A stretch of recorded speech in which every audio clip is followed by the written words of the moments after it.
Richard McPherson, you're back, sir. How are you? I am great. It's good to see you. Good to see you, too. I just spent 6 days in Washington, D.C. God bless it. Tell me what you saw in Washington, D.C. Well, it was interesting. You know, we've heard about President Trump putting the National Guard there. So there's a lot of controversy about it in the media. So I'm sitting at a place called, down in the waterfront, called the Waterfront. And I'm sitting with my back to the water. And I see the people that are beside me that are making noises and gestures and saying thank you. And I'm wondering who in the world is walking by. So expecting to see some person of notoriety, I turn around and there's 4 National Guardsmen walking down there. And 3 of them are men and 1 of them is a woman. They are thanking the National Guard for being there. So then I'm downtown Washington in another place where you can sit outside in the front there. And 4 other National Guard walk by.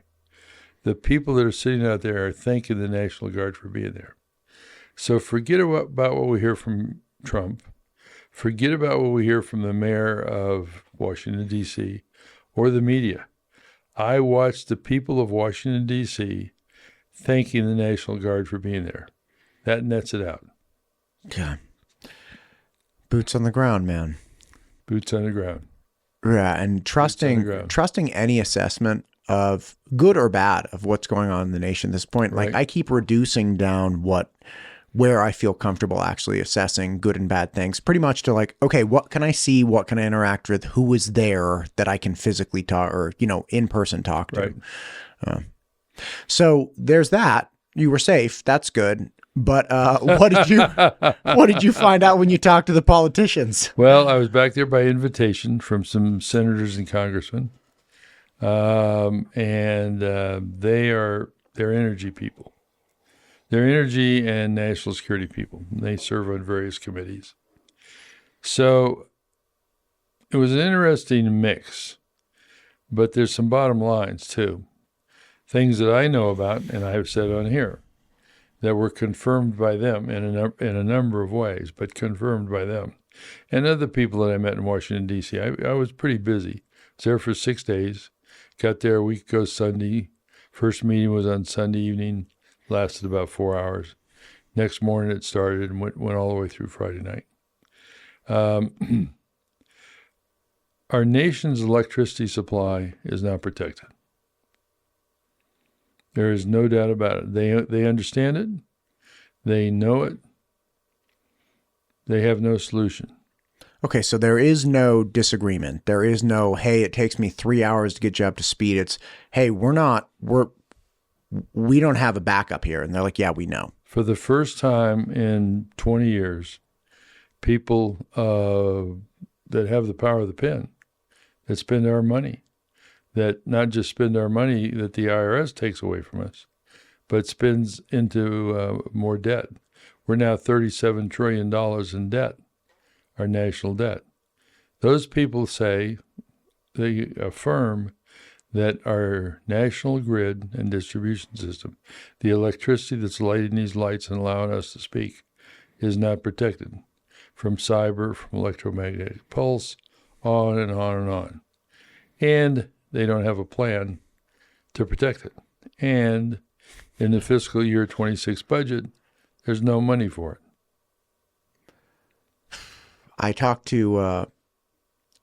was in a large group that was getting educated on the electrical system in Idaho, Southwest Idaho, a few days back. And I mentioned something that you brought up in a former conversation about the odorizing and pressurizing mechanisms for our gas pipeline, because I think it's something like 40% of the electricity that Southwest Idaho enjoys comes from gas generation.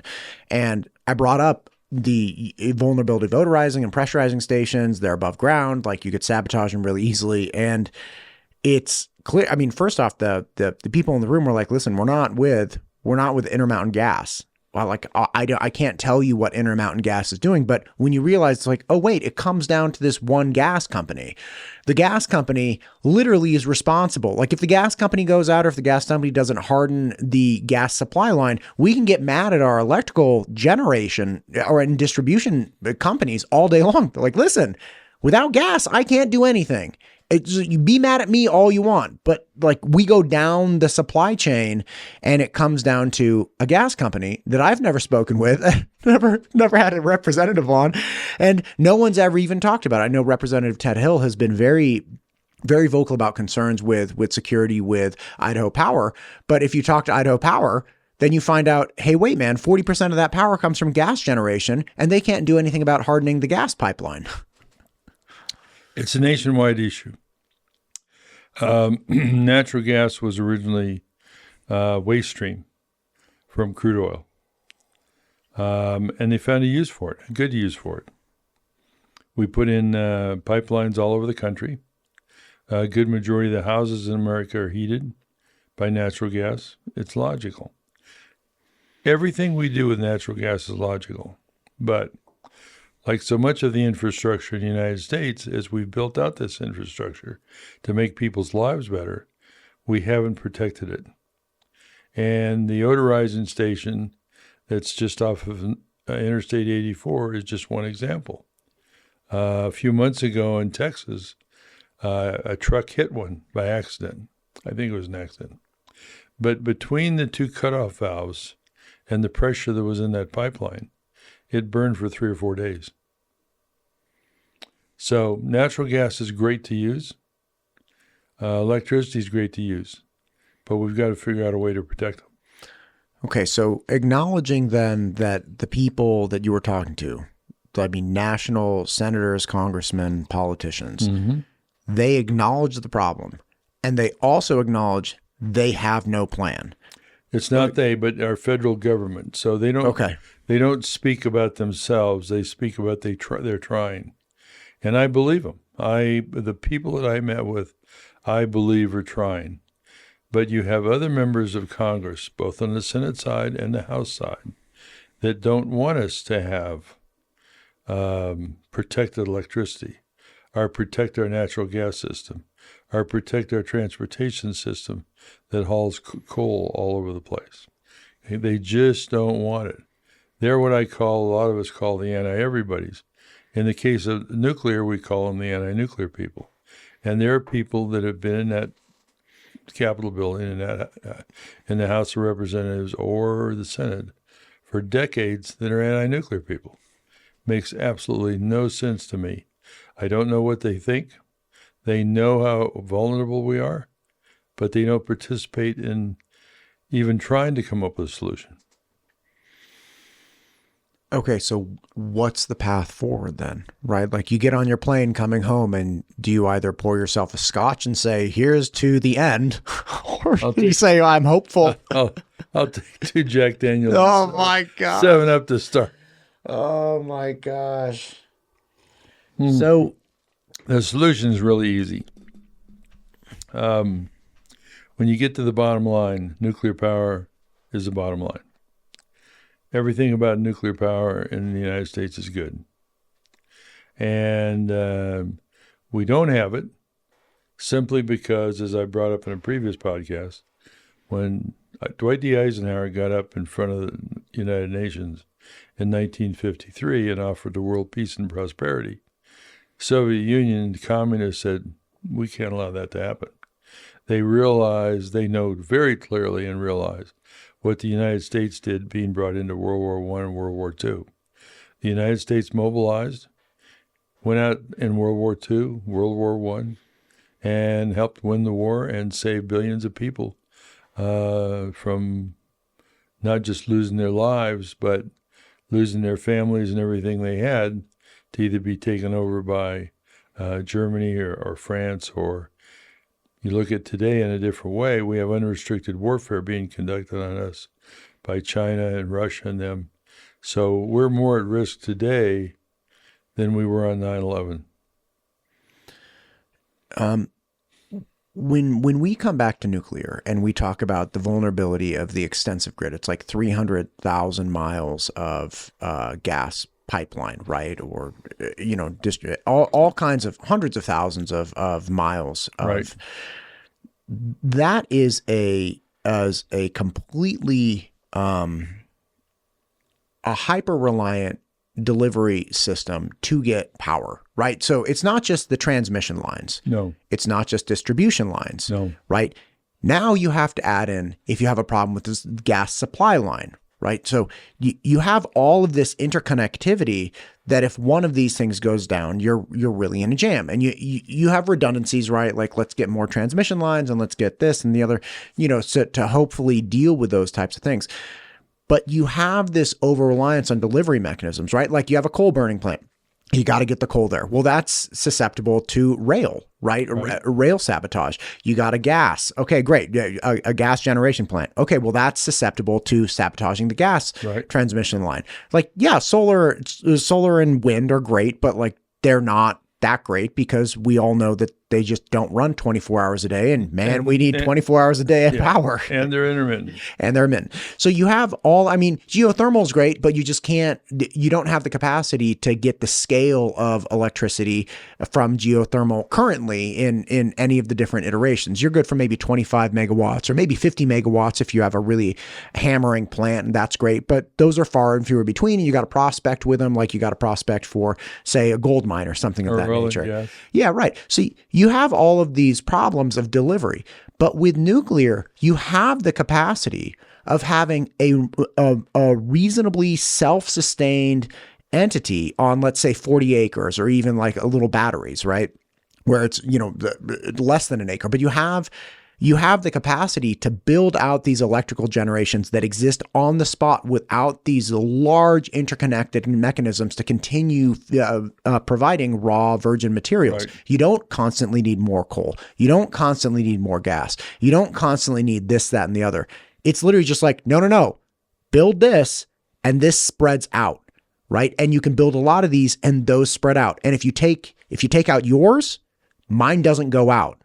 Right? There's no interconnectivity between that. Is that one of the larger benefits of nuclear when we have this conversation about vulnerability? Okay, you explained it really well for the layman. And I mean, this is what people should realize and hear and understand, but they don't for a whole bunch of reasons.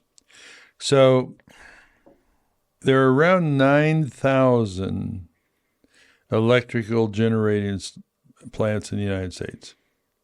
9,000 feeding into the North American grid, or the 6 million miles of the electrical distribution system that comes off the grid. 9,000 electrical generators.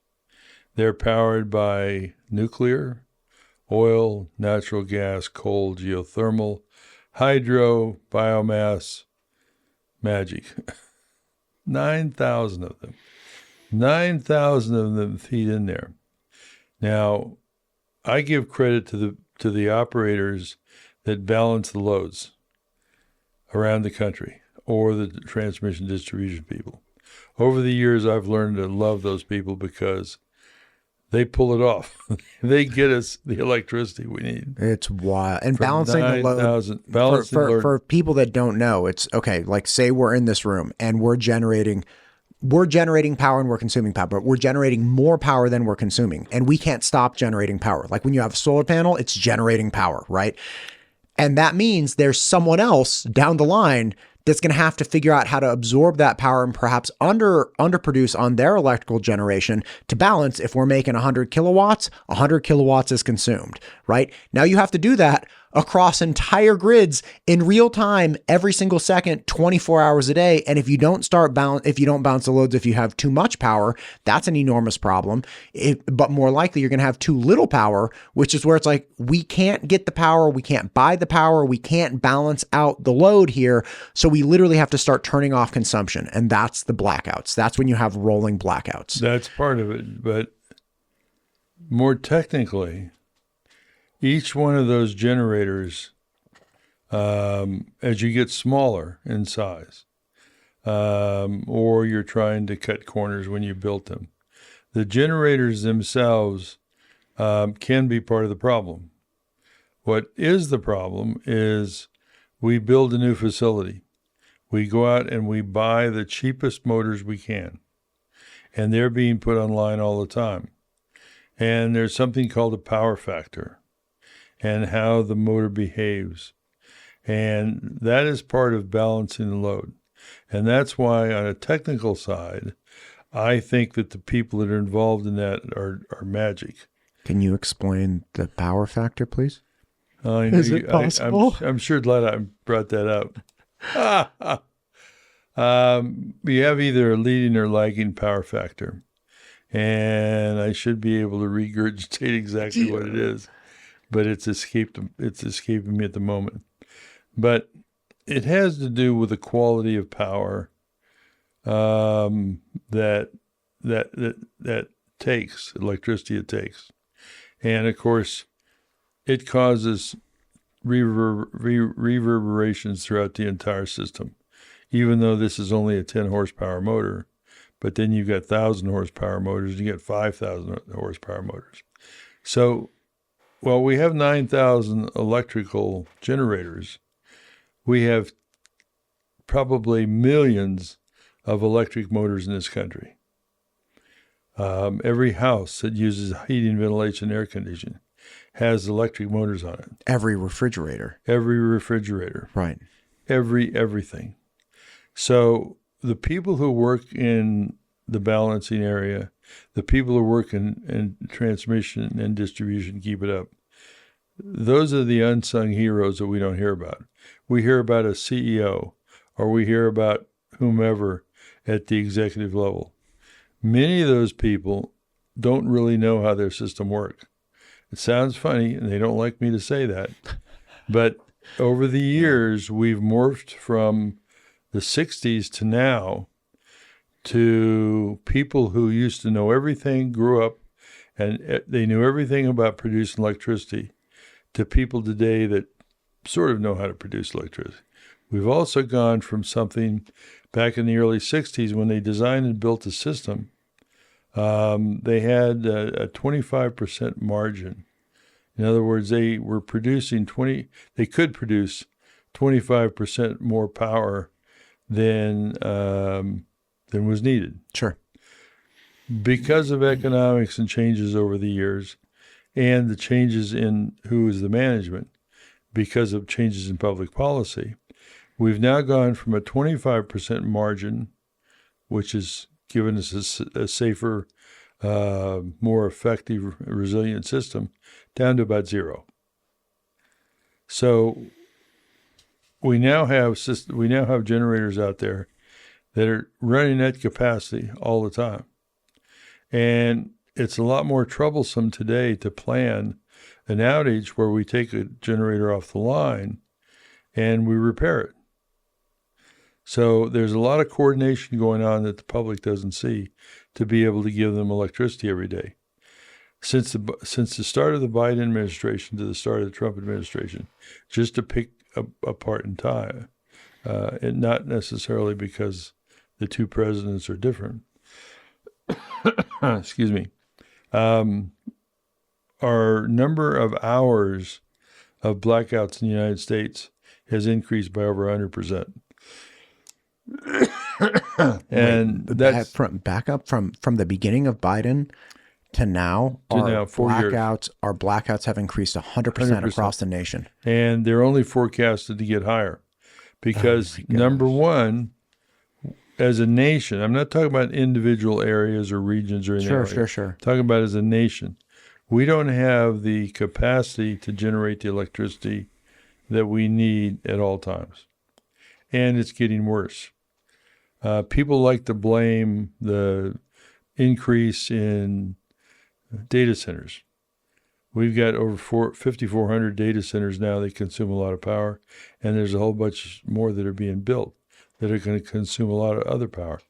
People like to blame them as part of the problem or the problem. Not true.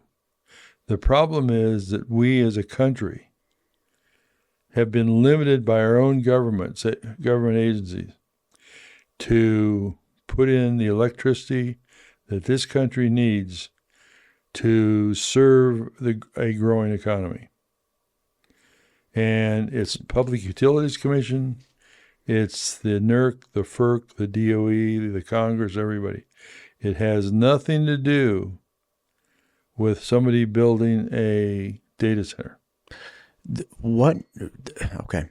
Thank you for that.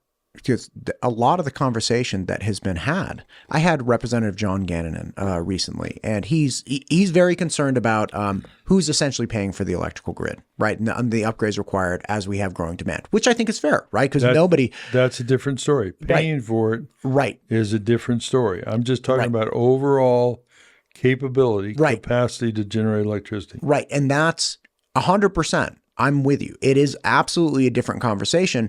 But the conversation always revolves around the picture of data centers being like the bad guys, right? And again, whether they're bad guys or not, irrelevant to me. And Representative Gannon, like no problem with, I understand what he's talking about. He doesn't want residential customers picking up the tab.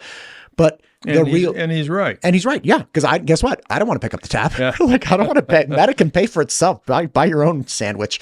Anyway, but the point is, you come back to, wait a minute. We're having the wrong conversation because we're fighting over, hey, we don't have enough power, and poo-poo on these companies for trying to steal more of our power. Instead of kind of what you're pointing is, hey, poo-poo on the bureaucratic nature of our system that's prevented us from supplying an abundant amount of power so that companies can come in, we can have the economy that we want, because love it or hate it, our economy runs at this point off of data centers, right? You hear about all the AI integration, like, oh, we're going to make workers far more efficient. Okay, so if what you can do with 100 workers can be reduced to 50 workers, oh my gosh, what kind of economic prosperity would we have? Whatever. And we could have conversations about the problem that would cause for the 50 people that get fired. Doesn't matter to me. But the point is, we're standing on the precipice of an incredible efficiency boom that increases prosperity, efficiency, this whole thing. And we're not going to be able to grab it because we don't have power. And instead of arguing about like, oh, well, you're making me pay for this transmission line, it's like, hey, who's standing in the way of this incredible efficiency and prosperity that the rest of the world is going to grab? And we're going to be over here like arguing over who's paying for the transmission line. As President Reagan said, the government is the problem. So I've watched changes in public policy related to energy now since 1957. I became a student of energy in 1957. I didn't even realize I had become one until I'm sitting on a submarine somewhere submerged underwater, and I'm the lower level engine room watch, which is a lonely, cold place. And I'm thinking all about going through nuclear power school, getting qualified, starting to get qualified to operate this nuclear power plant. And I thought back to 1957 when I asked my dad, where do you get the gas for your airplane? At Barbers Point Naval Air Station on Oahu. And I didn't realize it, but I had become a student of energy. That was in 1957. I'm 81 years old. I'm still a student of energy. People describe me all kinds of ways. I used to describe me all kinds of ways. But the reality is I'm simply a student of energy. I believe that we must stop being arrogant. We must stop ignoring the fact that electricity is what we need, and it should be the number one security piece that is in our federal budget, our state budgets, our county budgets, and our city budgets. Electricity. Electricity drives everything. We wouldn't be doing what we're doing here today without electricity. But not just electricity, but things that affect electricity. And that then goes over into telecommunications. Electricity and telecommunications are joined at the hip forever. We have data centers. We have what's called SCADA systems. And data centers, we have, like I said earlier, we have over 5,400 of them. None of them are either physically protected or cyber protected. We have the SCADA systems, which are supervisory control and data acquisition systems. Something north of 1.5 million of them. I think there may be some that are protected, but most aren't. And between the two, now in 9/11, the majority of what controlled everything that we were concerned about was SCADA systems. Now it's also data centers. And without those two being protected, we can't do anything that we want to do. You can't go in the kitchen and get a glass of water. You can't get fuel when you go to the gas station to put in your car.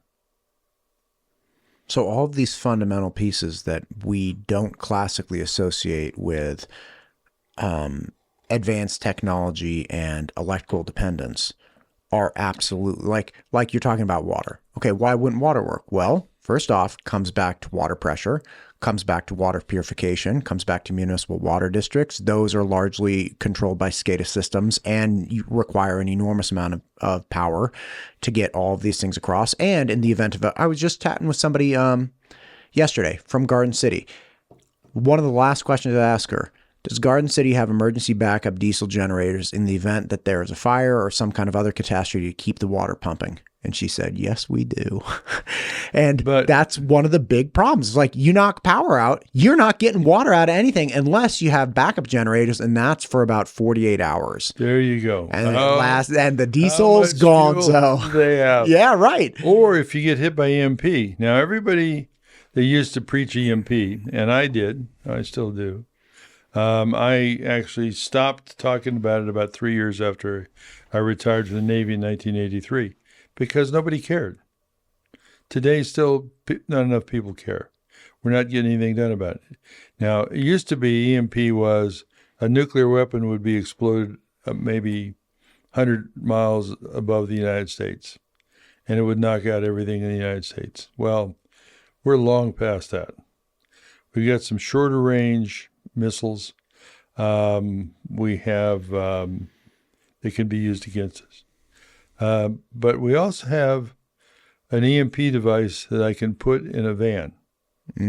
How many vans are driving around the United States? Quite a few. There was a Ocean's 11 movie about that. They got the kick, right? They just put it in the back of a van and it knocked out the whole security system for like Las Vegas. And that can happen. We have, I don't know, some people say 55,000 transformer stations around the United States, switch yards around the United States.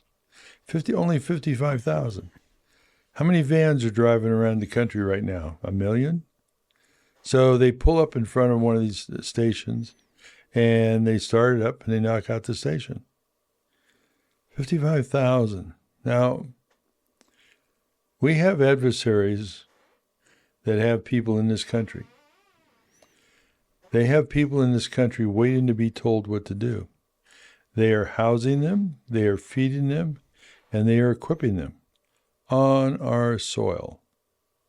Millions of them. I gave a talk, I was asked to give a talk in 2005, and one of the things I used in my talk was how many illegal aliens were in the United States on January 1st, 2005. It was about 24 million.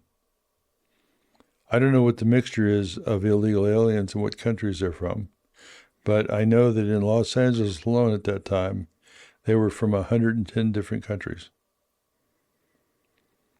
110 different countries.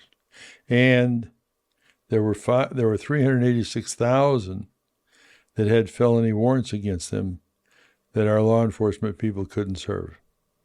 Now, fast forward to today. We just got done with the Biden-Harris administration.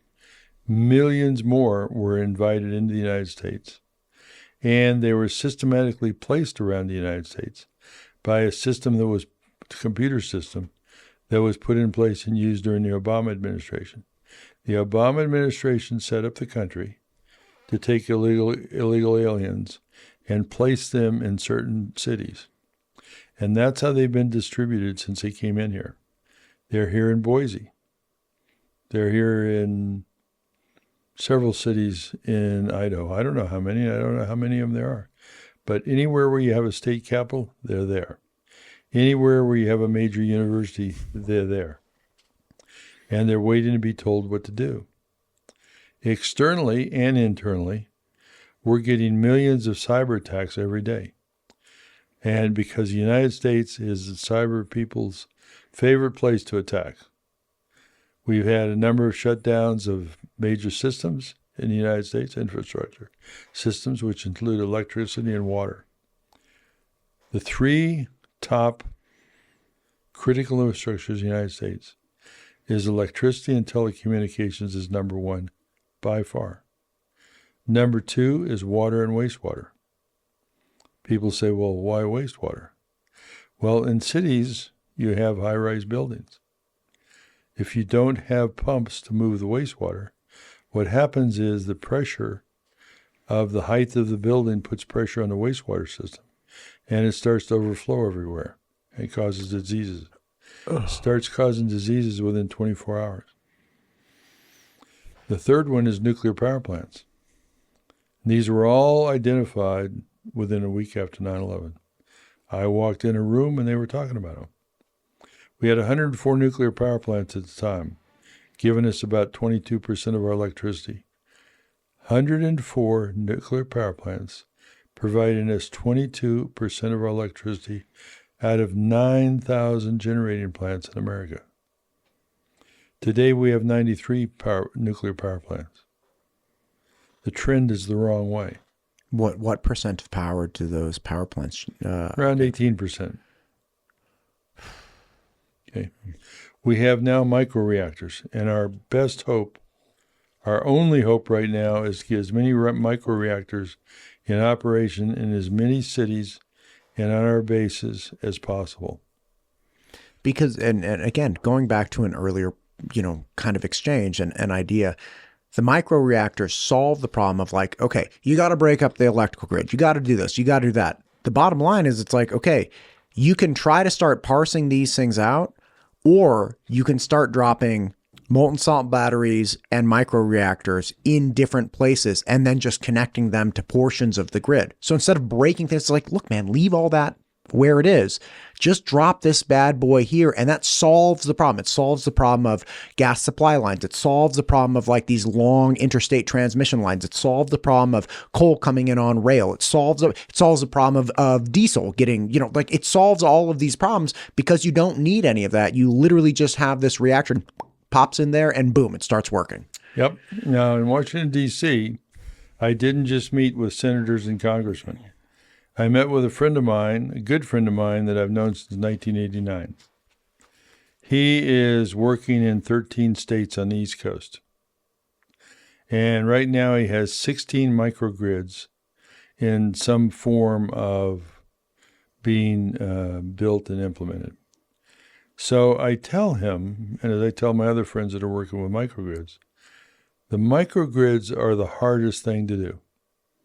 Now, they look at me and they say, no, a microreactor like the molten salt nuclear battery is the hardest thing to do. I said, no, it's not. Molten salt nuclear battery is about like this. You stick it in and it gives us power for 10 years. The microgrids are the hardest thing to do because of all the component parts.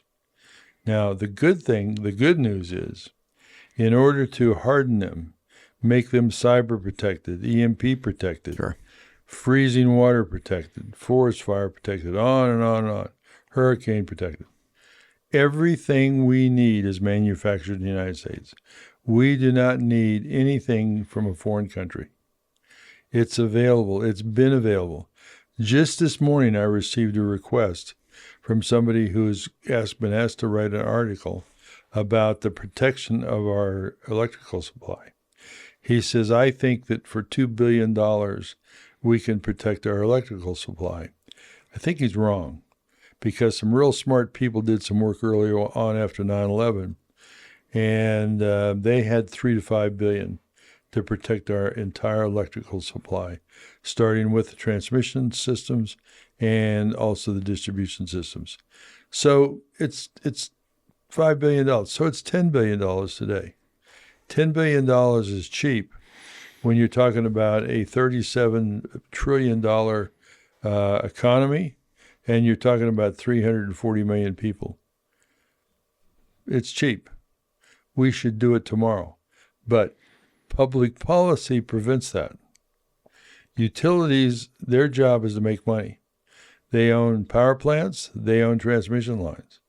Their business is to make money for their people. They're investors. That's their business. It's not their business to protect them.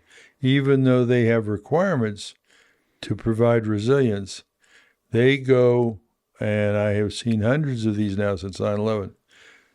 These utilities go to their state, to the Public Utilities Commission, and they say, we would like to put this in a rate base. Public Utilities says no. Really? Yep. So, like, and again, hypothetical, Idaho Power is like, all right, it's going to cost us $100,000 to harden this aspect of our distribution, transmission, generation, whatever it is. And they go to Idaho Power, or excuse me, they go to the PUC and they say, hey, we want to put this $100,000 cost onto the consumer because this is going to be beneficial to the consumer and all these things. And the public utility says that's not an allowable capital, essentially, socialized cost. In general, across the country, that's been the issue since 9/11. That's wild. Everybody beats up on the utilities. Years ago, I used to. But they are caught in the fact that they have to deal under the laws, rules, regulations, and personal desires of people in the government. And the reason we don't have the capacity and the protection that we need sits with the government, not the utilities. Oh, hang on 1 second. Hang on 1 second. Don't move. Don't move. Don't move.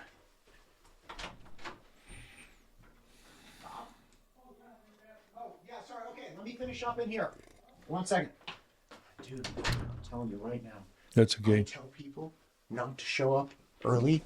I tell them all the time. I told this guy just the other day, I'm excited to see you today.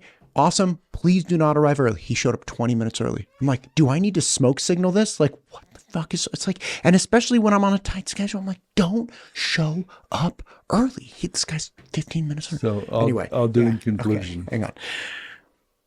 Well, okay. I didn't know that. I'm going to have to get, I already want to get Ed Lodge from the Public Utility Commission on. I'd love to know what Idaho's position is. Yeah. And kind of flush that out. Well, I don't know if it's on an annual. Many times it's not on an annual basis. They go from time to time, and they try to get a change in a tariff or a new tariff. Yeah. And but you got to keep in mind that most of the Public Utility Commission members are appointed by the governors. So how a governor behaves, his or her desires, etc., it becomes their person on the Public Utilities Commission. Gotcha.